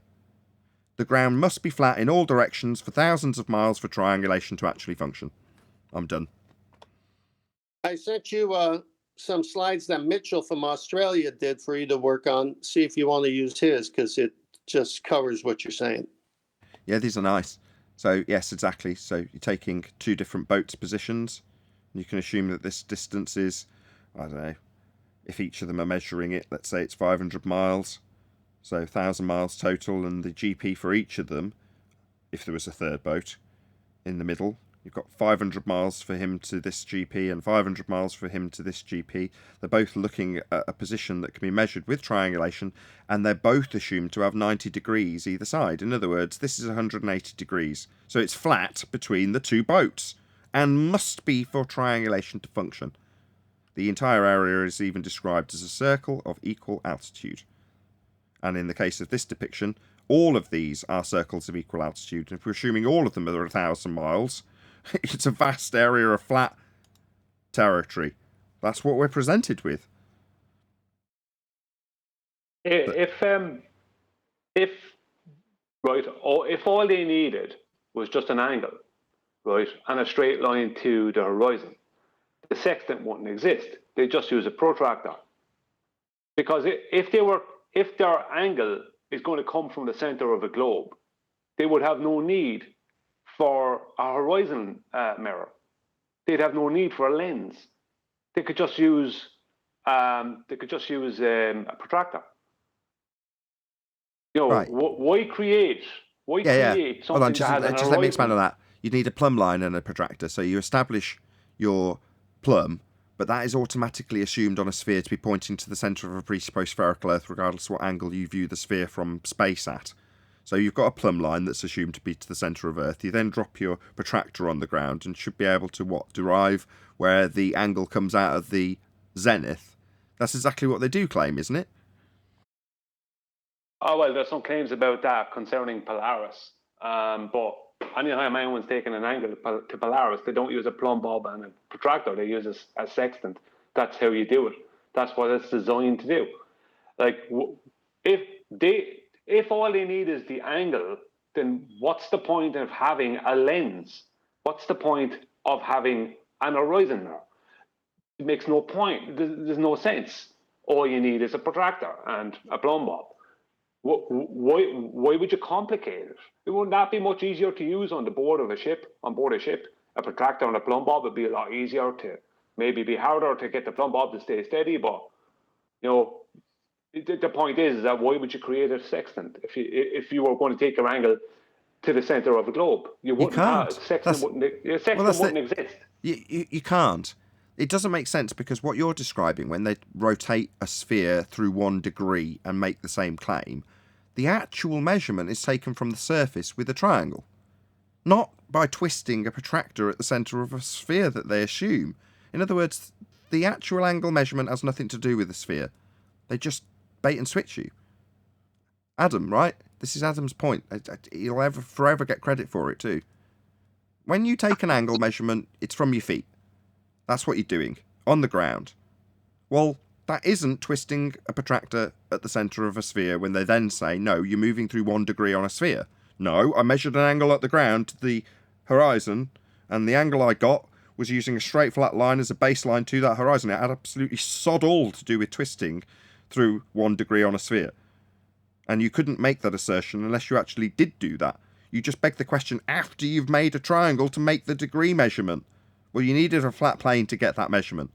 So you're not going to get beyond the flat plane you need to get the measurement to then move it down to the centre of a presupposed spherical Earth. That's never going to happen here. Might happen elsewhere. I'm sure it does all day. But the whole point of the lens is that you can then determine your eye height above the surface of the water underneath the boat. That's the whole point. That's why you're using your eye. You're using a lens to see it. So you're using then your eye height above the surface of the water to correct your angle, to correct your vertex, and to correct your angle to make it precise. Why would you be doing all that stuff if you're just going to then pre-assume that it's all coming from the center of a globe? You wouldn't. Those things wouldn't happen. You wouldn't have a lens. You wouldn't have a sextant. It wouldn't be what a sextant is. And you wouldn't be doing any dip correction because it'd be pointless. Why would you be doing a dip correction when you're going to be just pre-assuming it's coming from the center of a globe anyway? Like I read. Yeah, it's the same. It's the same way you wouldn't assume the Earth is flat and stationary in order to operate a vehicle above it when it's supposed to be a spherical ball. It's literally like just reality. We don't do that because it's not a ball. It makes Like their I life read- easier. Life's a lot easier if you just ignore the presupposition of being on a ball and accept that you're on a flat stationary plane and then go about your general day-to-day activities, including flying and sailing. It's much easier to just assume the Earth's flat. Mathematically, yeah, we can derive the angle that we used on a flat plane and then move it down to the centre of a presupposed spherical Earth, but in actuality, they are navigating a flat plane. It's much easier to just take it that way. And they do. That's how it all works.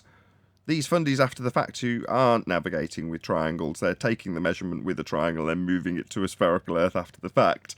Yeah, they're not going to be out at sea doing that because it isn't necessary, because Earth is actually obviously, observably, measurably and navigatably flat. But with that, I'm going to say if you are watching this on either Nathan Oakley 1980 or Nathan Oakley Premiering streams, then stay tuned as there will be an after show to follow. Unfortunately, if you are watching live, this is where we bid you farewell. So a huge, massive, enormous thank you for smashing the super chat, liking, commenting, sharing, subscribing, joining as a member, and all that good stuff. Of course, a massive thank you to today's Discord and G+ panels for making today's live show possible. Once again, stay tuned if you're watching on either premiering stream. I've been Nathan Oakley, and I will see you all in the next video.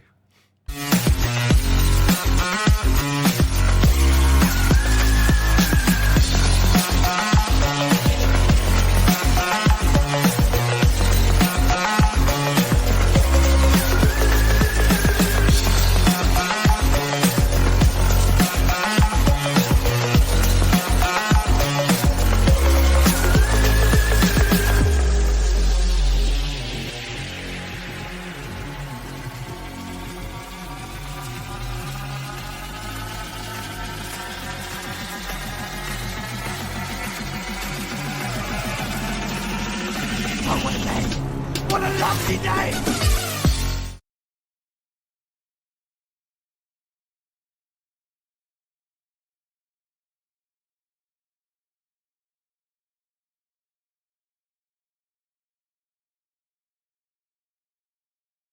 A lot of pain being shared in the live stream chat. Well, it's quiet, so we'll find out. But I just want to remind everybody what the guy said on the chapter that was called the Sextant. Arwin says from the chat, sorry to cut you off, from the chat, Arwin, who's a moderator of mine, I might add, says, quote, Nathan is fatter than William Shatner, full stop.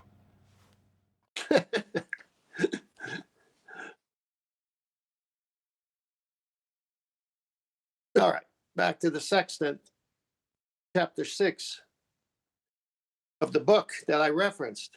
These two uses of the sextant are not inconsistent, for it is really intended for measurement of any angle formed at the observer's eye by two lines drawn to distant objects.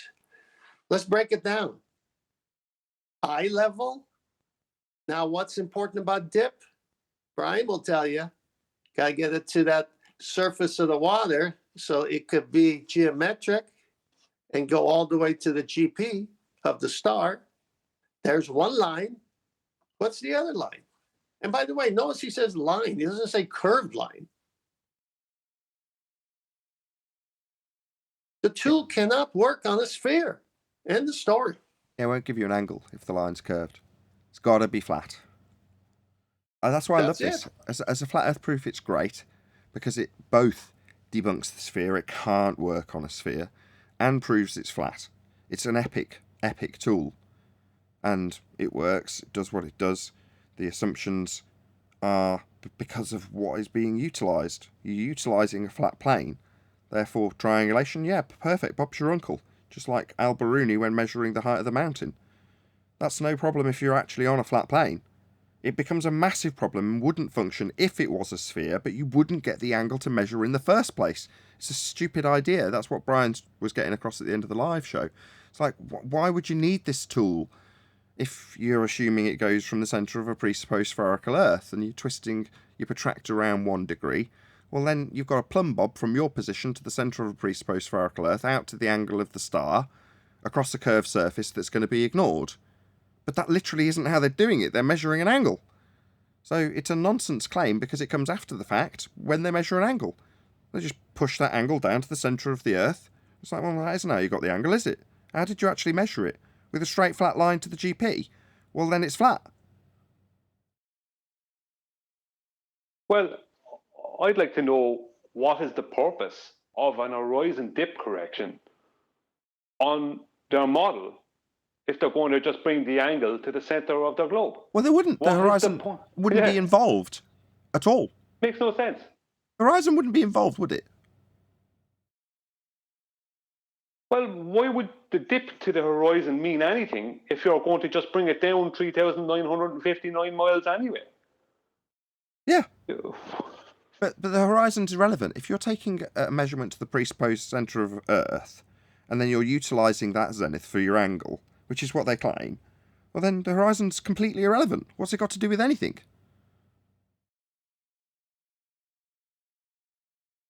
Well, yeah, exactly. That's why I like to think. Sorry, Doc.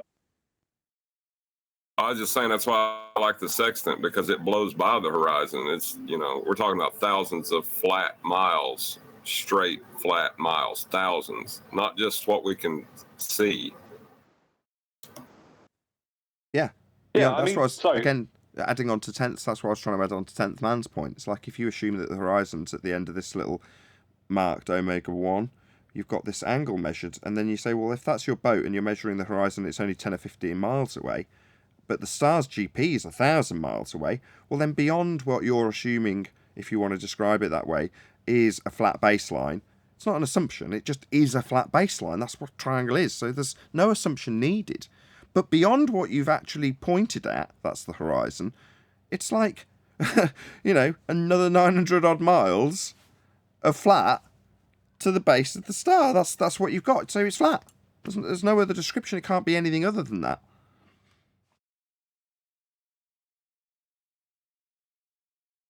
That's why the most important way to argue this point with the sextant is describe what the tool is designed to do.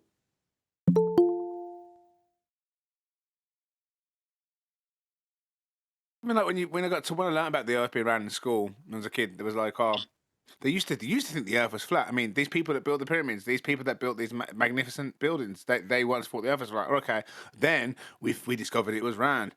Why? Because boats used to go over the horizon. At the end of the day, it's all we've all been had. Are you sleeping, Day Mario? one. Yeah, we have. That's true. Hey, did that guy hit Dearth up for Bitcoin after coming here? I actually don't know. I haven't spoken to him since Dearth, that is.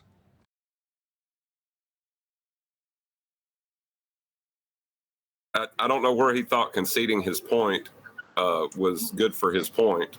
I don't know how he was thinking. It follows the way they think when they're in cog dis. Okay, I'll concede all those points. Where's my Bitcoin?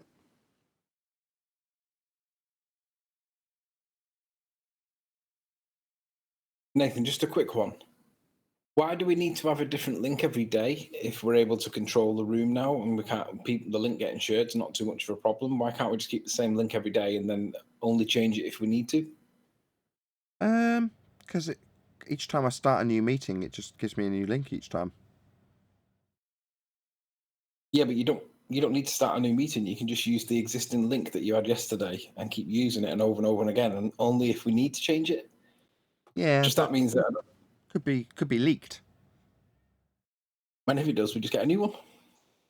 Yeah, but you'd only find out it'd been leaked because it had been leaked and you didn't know and somebody joined. Yeah, but you can kick them out, can't you? Yeah, but I'll think about it. Just convenience, so I don't have to mire the people for a link. Go to the show. Anyway. You can find it on the show quite easy enough. So if you want to find it, you can easily go to the YouTube channel and find it. Even though they've tried to put two of his channels up, like when you search Nathan Oakley now, his backup account comes up before his main account does, which is odd. It might be good for the audience to know why you have to do it like this, Nathan. Like the porn bombing and stuff at the beginning. Yeah, so back in the day, the link that Anthony's talking about was actually published publicly daily. And that meant that people could get on and, unlike the Discord server where they're vetted prior to them getting into this particular bit, even if it's by a small degree, you can do all sorts of things like screen share, and people screen shared pornography and various other things they shouldn't in an attempt to get the show shut down. Me and Arwen used to sit there in the background frantically looking for who it was that's just joined and then getting rid of them before they did anything. Those days are gone. The snipers and that. We had a whole system worked out. So the way it split up was you had Google Hangouts on air and Google Plus, which was like a separate but integrated meeting piece of software that they'd strapped on a few years after Hangouts on air had come out. But that meant that you could go in through the back door. Now, just being able to say this feels like a relief, because we couldn't even... What I've just said, that sentence could not be uttered. So didn't want to give anyone any hints about how you'd get into the back door of my show to kick everybody out, apart from me, because I figured a way around that problem, and they could never kick me. But other people, they'd figure this trick out, and they'd go into you on your own Hangouts on air, published by, powered by, if you will, Google, which is YouTube. And they'd go in, kick out everybody, including the host, leave a load of pornography, and you couldn't even go in and end your own show, and that would destroy your channel. Now, fortunately enough for me, I figured that out and figured a way around it, so they could never kick me out. But it didn't mean that everybody else in my panel couldn't just suddenly be removed from the back door. And that happened all the time. So I'd be up against 10 fundies, because every single person that was on my side had been kicked out. Obviously, when I was in my most vulnerable, knew the most limited amount of information about this subject, that's when I'd be isolated by 10 fundies, because they'd kick everybody out of my own show and mute me. So while they kick off about the mute button, what actually used to happen is they'd come in, and in Google Hangouts back then, you could mute any of the guests. You could just hover over the name and mute them, and it would mean they were muted to everybody instantly. So while I was making a point, somebody would come in, back door or front door, and just mute me. That'd be the end of me talking or retaining any control of the show. And that would happen day in, day out, day in, day out. Now people moan about me having a mute button. You're like, are you seriously kidding me? Go back and look at some of the old shows where my points wouldn't be allowed to be made through to my opponent, let alone my rebuttals, because I'd just be shut down in the Hangout, everyone else start talking amongst themselves. And they knew damn well what had happened, because suddenly I'd stop talking mid-sentence and they'd all just do what they do anyway, even if I have got control of the mics, which is to say that they'd just continue rambling on about something that wasn't on topic, hope that no one would notice when the point that they're just about to concede gets completely Discord rumbled, or the person that's actually making the point, if they're not me, gets kicked out entirely, just as they're about to make their devastating point. That's how it rolled at the start. There was every single advantage stacked in the favour of the Globe believers. Well, you'd think that would end it, right? That would be the end of this particular platform, this particular debate style. No. Now we're in a position where they're telling us off for muting them. It's completely... The tables have entirely turned. It's worse than that. They're always looking for a fair platform. This is what... How often do you hear that? How often have you heard that? Why don't you debate me on a fair platform? Where was the fair platform back in 2015 and 16? Because I remember listening to it. What they mean when they say a fair platform, it means a platform that will allow them to beg the question, affirm the consequent, reify models into existence, all the things that we don't let them do. That's what they want. Stephen Murray, it's so funny you literally took the words word for word out of my mouth. I was going to say exactly that. What they mean by a fair platform is a platform where they could spill their bullshit and their nonsense. That is it. But you said it. That's why Jose's exist. That is literally why Jose's channel exists, because they need somewhere to go. Because they can't go to Nathan's because they get railroaded. Because we pin these things on these people, right? Conspiracy cats, gas pressure. That's never going to leave him. A logical fallacy is better than nothing. They don't get railroaded, though. They get to make their points. It's just their points get crapped all over. Yeah, that's true. That's true. And I find that they always say about Nathan, oh, just say it's over, he just mutes you. And I'm like, no. Like, when I listen to them, he literally gives you a chance to hang yourself. Like, that's what you do. Literally, you come in, people come make their claims, and then like Nathan's like, right, you've hung yourself, right, cool. So you do get a chance to hang yourself, basically, because that's what they do. They come in, they hang themselves. It's and they get literally punished for the hanging themselves, opposite. and then you're back. We want to hear their claim. That we want to hear their assertion because it's usually their assertion, their own assertions, that's going to debunk their own claim. So yeah, we definitely want to hear that, clowns. What do you mean? You mean You. chocolate? You mean when Kosho turns up with a citation that he brought in that debunked himself? Yeah, things like that. Those are great. He's never done that. No, that didn't happen. He didn't do that. It was at least 3 years ago, therefore never happened. 3 months ago. Yeah, the guy who came in for Bitcoin, when it got to Coriolis effect, he seemed reasonably adept at not making his claim. So, having listened back to it, because I'm currently in the process of editing that, there might be one more I can squeeze out of that 4-hour session. There's been 2 so far, if anybody's interested, but the third one will be on Coriolis. And if you listen, you can hear me trying desperately to drag him through the thicket while he doesn't make a claim. So I'm trying to lead him to actually make his claim while he gives us the periphery to his claim about 7 times, probably more. So he keeps describing this effect with gyro compass, that effect with attitude meters, this effect with this and that effect with that, over and over and over again, but not actually ever getting to a claim. So by the end of it, I'm like, just make your claim. Just what's the cause of that then? In other words, I'm basically going blue in the face trying to get him to say that's caused by Earth turning, but he just won't say it. But it's not me shutting him up. It's me literally trying to drag it out of him to actually say the thing he's trying to claim. Because he's too scared to say it, basically. Because he knows the minute he says it, he's going to get absolutely hammered. Much easier to dance around with me trying to drag out of him what he's actually claiming, while he gives us the same nonsense assertions about what things in aeroplanes are doing over and over and over and over and over and over and over. Well, he wasn't stopped. He was encouraged to actually give his explanation in full with a claim attached that never seemed to come. Obviously, when it did finally come, it got ripped to shreds. But he did reasonably well at hogging the mic in that regard, saying the same claim 6 times. It's like, what more do you want? Moaning that you're not going to get an opportunity. Well, in the first instance, he begged the question and he got shut down immediately.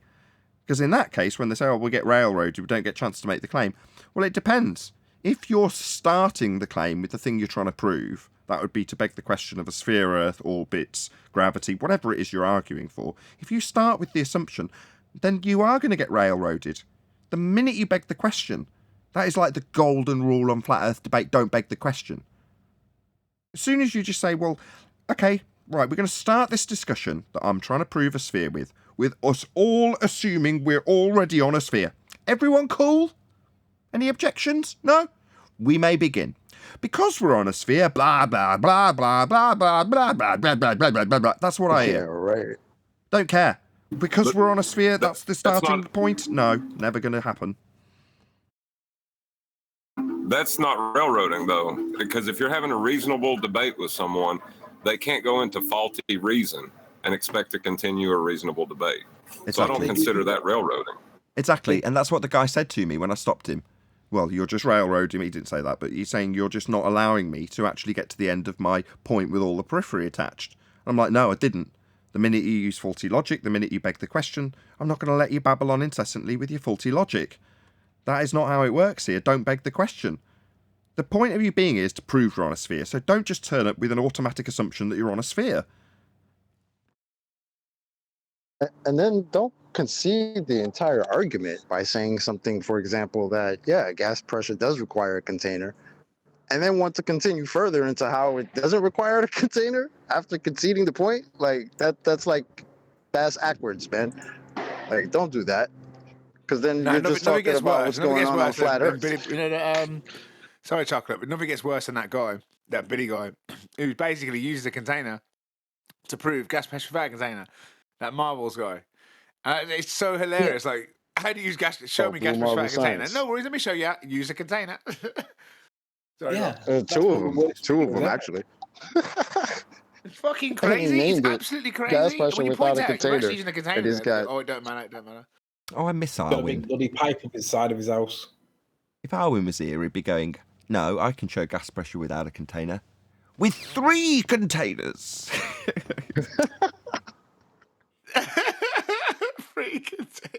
Oh, do you know what? I've got to give Chemo a shout out. Spurs Chemo. I was watching what was it? Like that Humans of Earth channel, right? Jeremy's channel. And because Spurs told me to go back and watch it. And basically they were talking about how Polaris drops at 1 degree every 69 miles. And Spurs flipped a little bit of Mick West on them and made them basically forced them to concede, and they wouldn't concede. But his point was that because the stars appear to slow down at the horizon, that means that you've got to go 69, 70, 71 miles to maintain that 1 degree. And they will not concede. They want that linear function because it's necessary on their model, regardless of the fact that in the real world it does not do it. They just wouldn't accept it. And he was dead excited, and he was like, "Yeah, go and look at this and tell me what you think." And I watched it, and he was absolutely spot on. But their claim of 69 miles per 1 degree does not stand up in real world. But they won't accept it. Even when we prove it, real world evidence, they still won't accept it because it's necessary on their model. Adam, are you here? If he's not, I'm going to just have to explain this to you as best as I can, Anthony. So there's a bait and switch that's gone on, which you haven't recognised.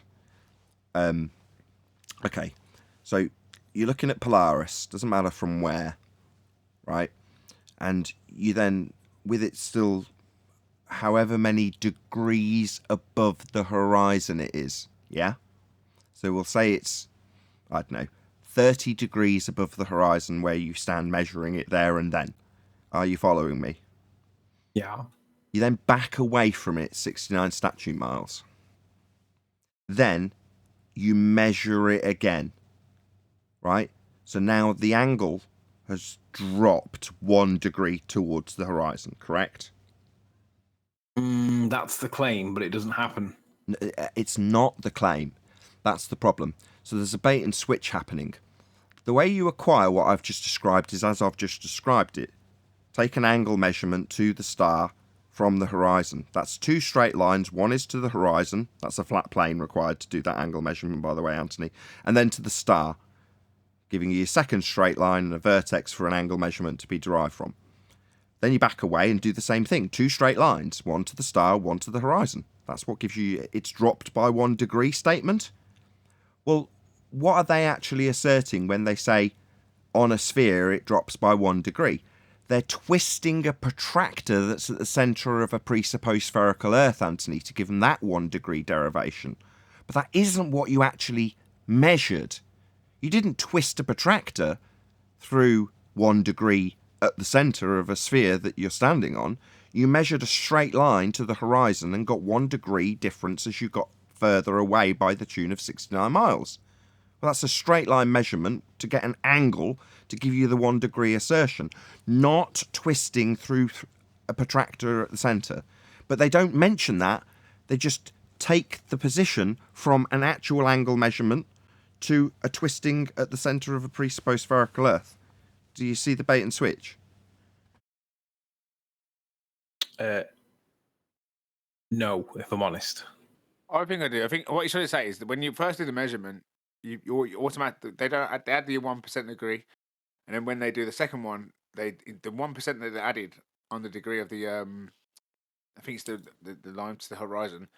They've added it onto the second one, so they switched they've added that 1 degree of change on the first measurement, and then added it into the second one. Is that right, Nathan? Sort of. So where one is actually an angle measurement, that's 2 straight lines meeting a vertex that's at your feet. The other starts at the centre and just twists a protractor around 1 degree. So it's the difference between your arms on a clock moving around. We'll say 1 minute is 1 degree, just for ease of reference, right? So when you actually make a measurement, you're actually standing on the top of the shelf that's above the clock and moving along it if you're looking at it in Muppet vision. Do you understand me? I need to draw a diagram for this so that it's easier to explain, because verbally it's not so easy to explain. It's a clock face that's moving the arm. Go ahead, whoever that was. Well, yeah, it's fine. What they're doing is they're pre-assuming a physical geometric drop as opposed to an optical angle change. What we experience is an optical angle change, and they're begging the question by turning it into a physical geometric drop that they never verified. Yeah, I get that. I still prefer the way Spurs dealt with it, though. Flipping a bit of Midwest as a hostile witness, that's always going to go down well. Yeah, but when you're saying as it gets towards the horizon, your angle measurement will change. So because it's refraction, and that slows it down, right? So it's not a linear function as they would require as they twist the center point of a sphere through 1 degree. But what you're doing when you measure that change, linear or otherwise, Anthony, is measuring 2 straight lines on the surface, not twisting anything at the center of a sphere. Yeah, I get that. You're right. Cool.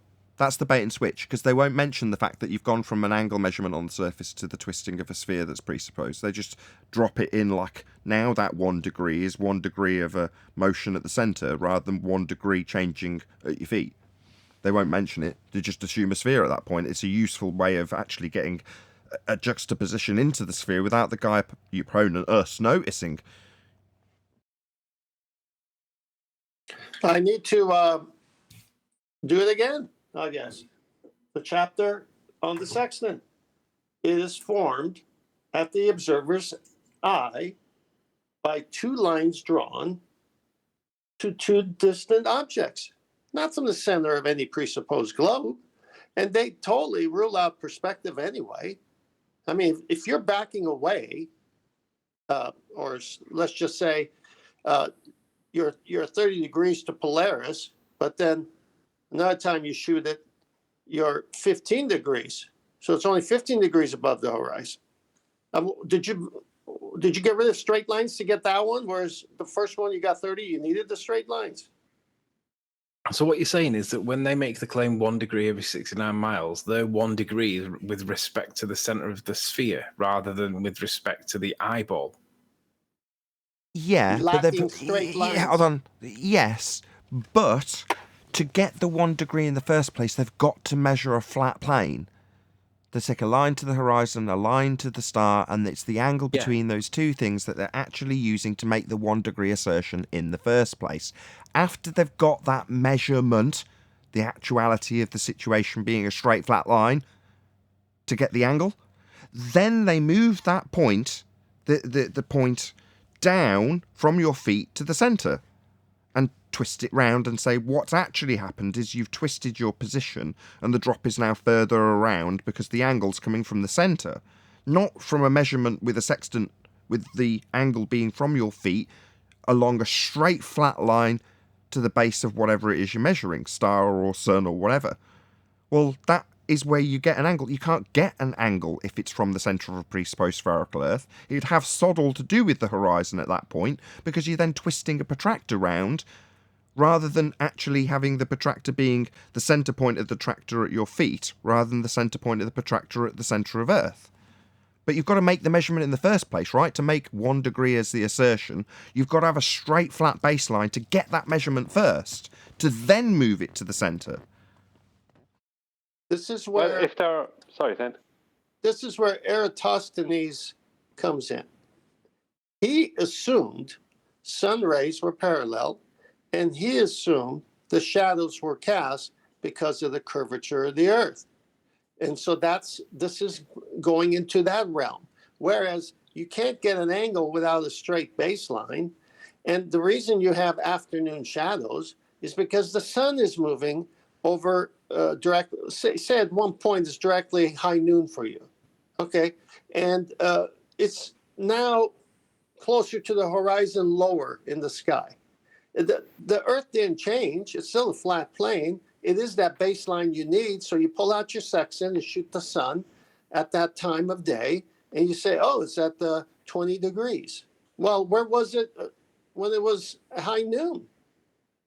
I mean, so something's moving away, and the baseline has to be a flat baseline for you to achieve the angle. And so that's what casts the shadows, not the Earth curving. Okay, let me try it this way, Anthony.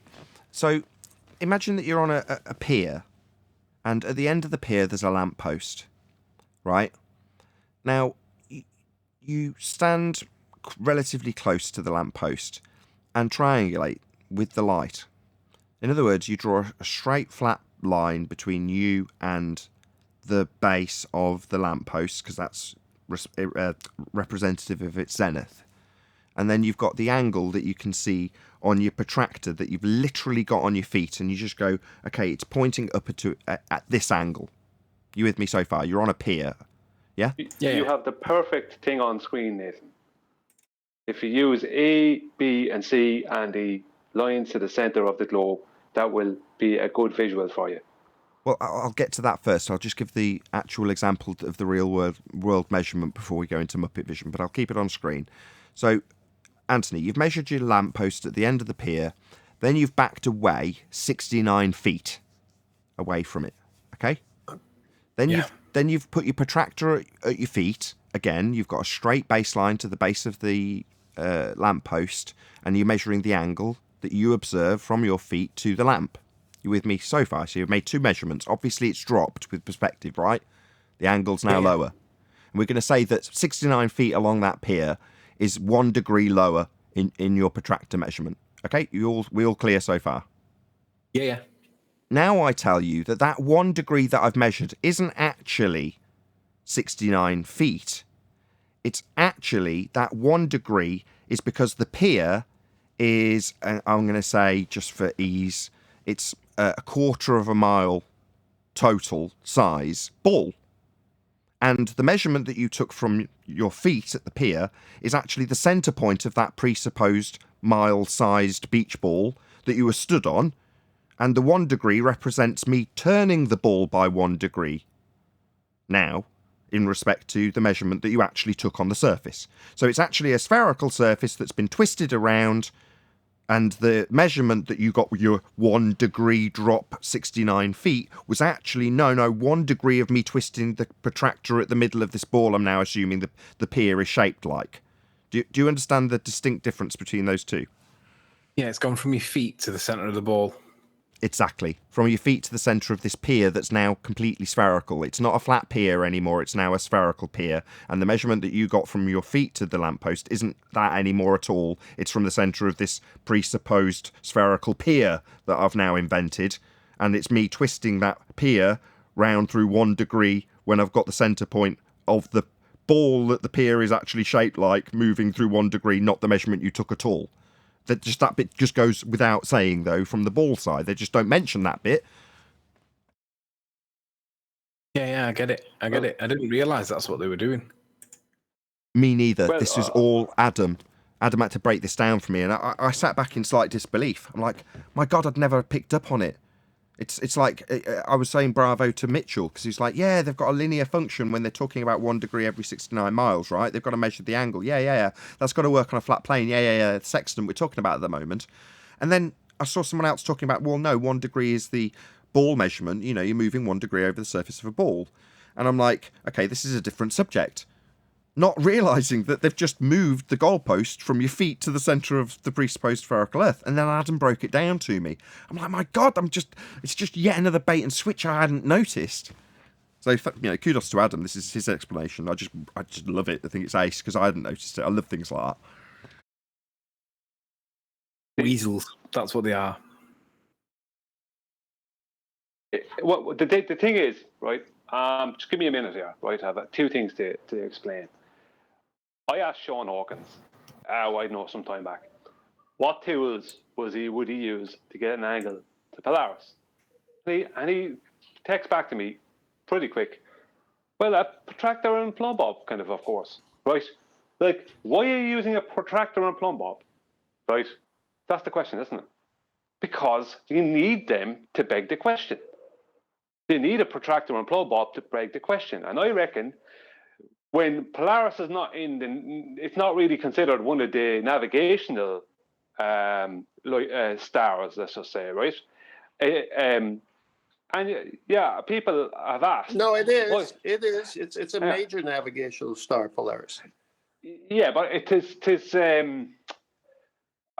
was what was it? There was something about Polaris not being one of the One of the because could you? There was something about Polaris not being one of the or not considered one of the navigational stars because it was stationary as opposed to not moving, or stationary as opposed to other ones that are moving.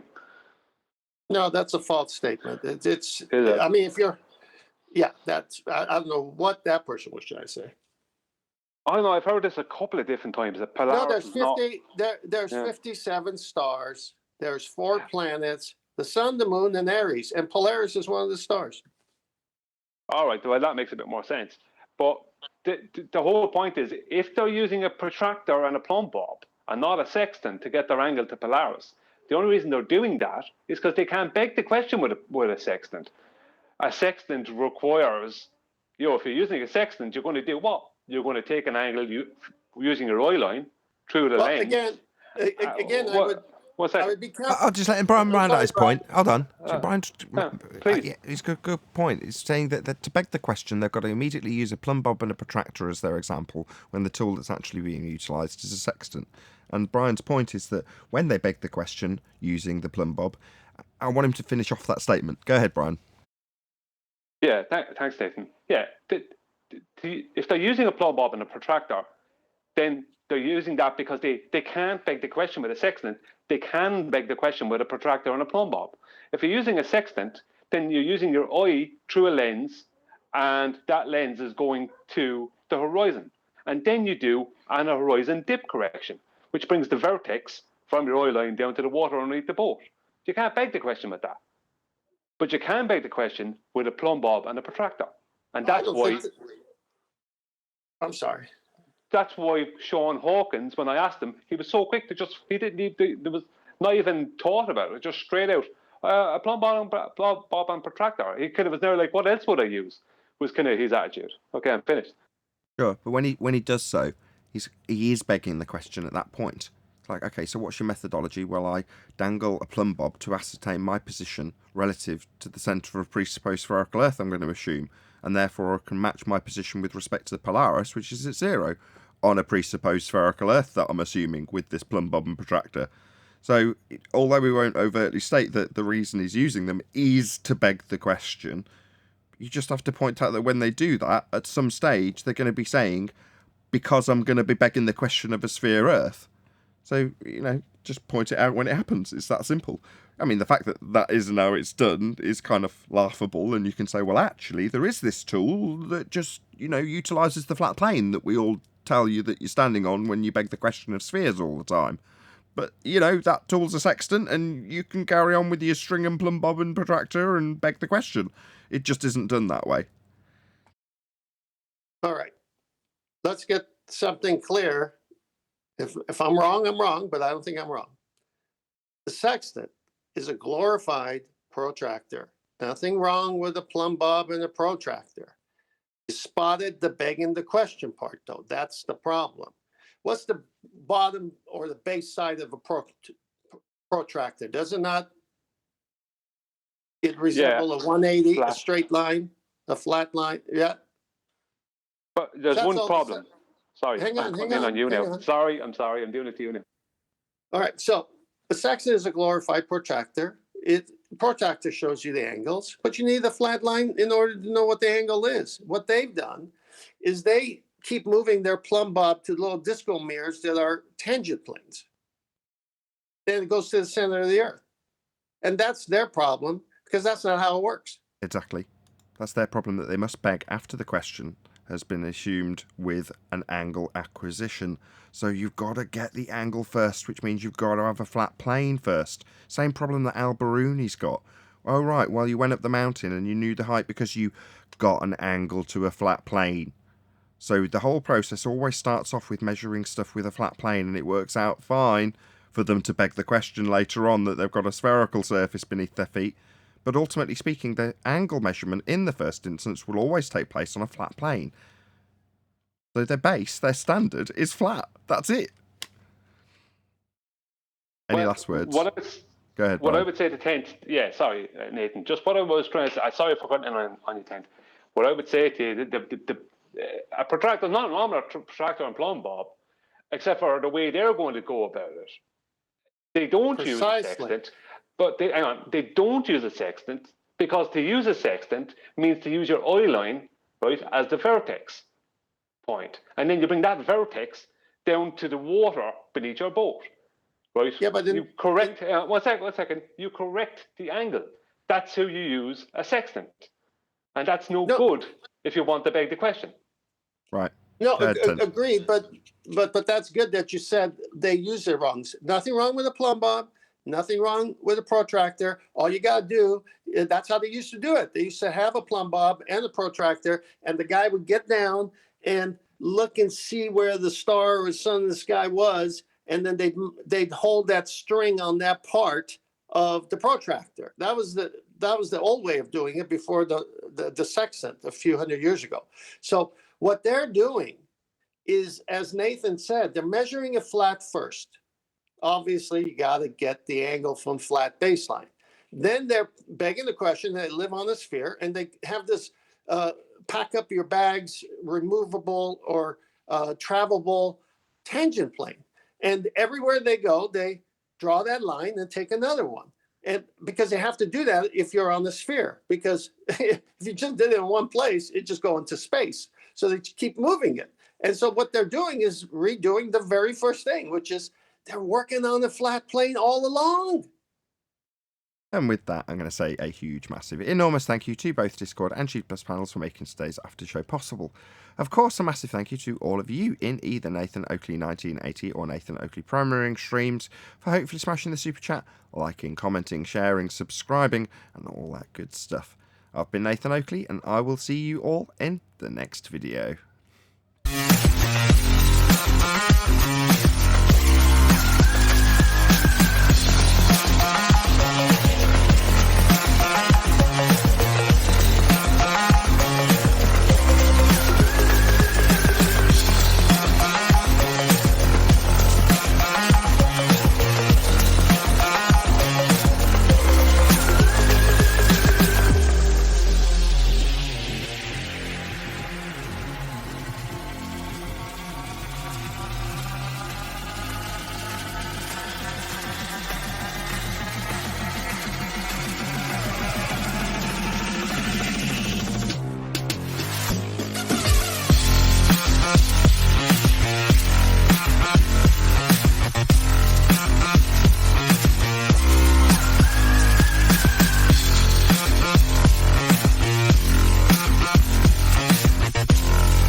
What a lovely day!